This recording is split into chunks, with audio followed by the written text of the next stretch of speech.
السلام عليكم ورحمة الله وبركاته. waxaan soo helnay xarun lagu sameeyo warqadaha falsification-ka ah oo loogu talagalay inay gobolku ayagu ay qabtaan.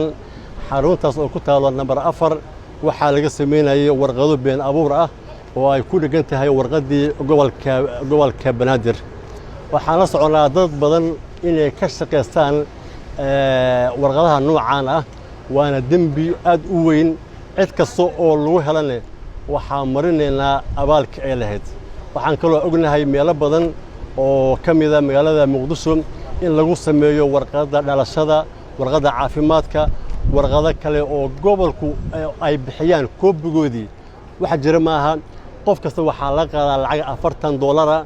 waxaa meeshan ka cadeynaynaa qof walba oo Soomaali ah oo aan ku qabano asiga oo gacanaha kula jiro faldambiyeed heerkan lacag inuu mari doono ciqaab tan uga haboon.